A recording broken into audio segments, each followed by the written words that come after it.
Bapak, Ibu, dan saudara-saudari yang terkasih, selamat sore. Bapak, Ibu, dan saudara yang terkasih,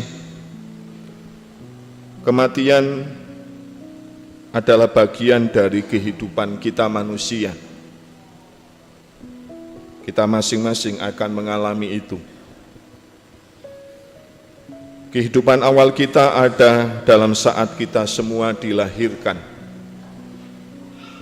Sedangkan saat di mana Tuhan memanggil kita untuk tinggal bersama dengan Dia selama-lamanya, ada pada akhir hidup kita, saat kematian menghampiri kita. Berhadapan dengan kematian, Marta dan Maria mengungkapkan kesedihan, kekecewaan, kehilangan harapan. Tuhan, sekiranya Engkau ada di sini, saudaraku pasti tidak mati. Itu ungkapan mereka. Kita pun bisa jadi seperti Marta dan Maria, yang tidak siap atas kehendak Allah akan kematian, dan juga mengeluh kepada Allah. Tuhan, jangan sekarang orang tua, saudaraku, sahabatku Engkau panggil. Seandainya Engkau ada di sini, ibu dan bapakku ataupun saudaraku, bahkan sahabatku, pasti dia akan mendadak atau meninggal di luar harapan kami, dan lain sebagainya. Ungkapan-ungkapan emosional, rasa atas ditinggal pergi. Bapak, Ibu, dan saudara yang terkasih, menarik untuk kita pahami dan kita renungkan peristiwa Yesus membangkitkan Lazarus. Ketika itu Yesus datang ke rumah Marta dan Maria setelah beberapa hari meninggalnya Lazarus. Menjadi pertanyaan bagi kita, mengapa Yesus tidak langsung datang mengunjungi Lazarus ketika ia mendengar sahabat yang dikasihi itu sakit, bahkan sudah meninggal, dan baru datang beberapa hari kemudian setelah Lazarus meninggal? Mengapa Yesus bertindak seperti itu?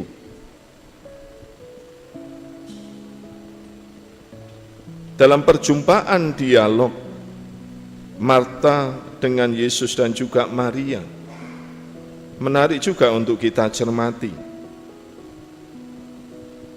Berhadapan dengan kesulitan penderitaan, Yesus begitu mudah tergerak dalam belas kasih.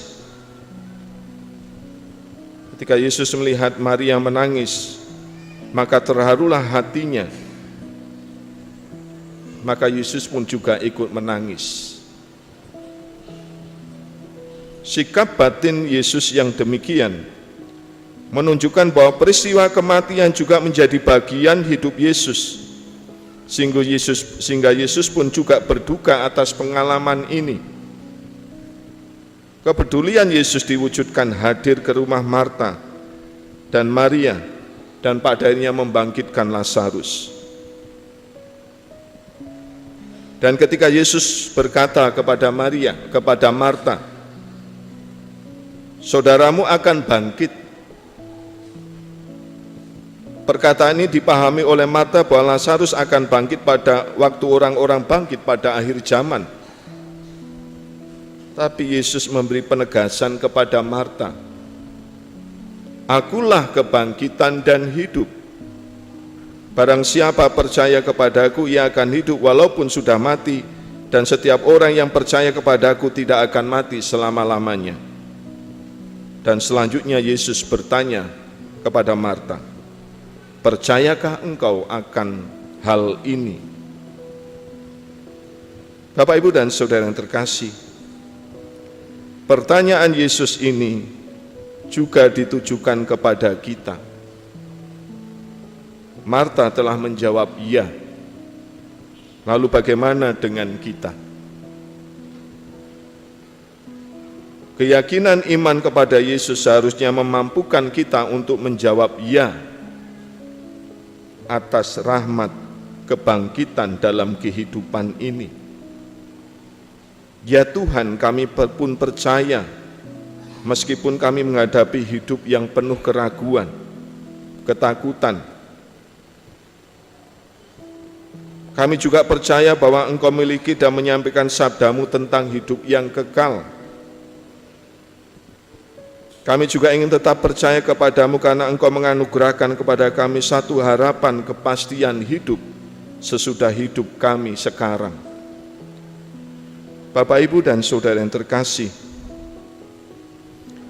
peristiwa Yesus membangkitkan Lazarus menjadi ironi bagi Yesus sendiri. Bahwa Yesus yang datang untuk memberi kehidupan, karunia hidup, beberapa waktu kemudian harus mengalami sendiri kematian, bahkan kematian dengan cara yang tidak terhormat, disalibkan.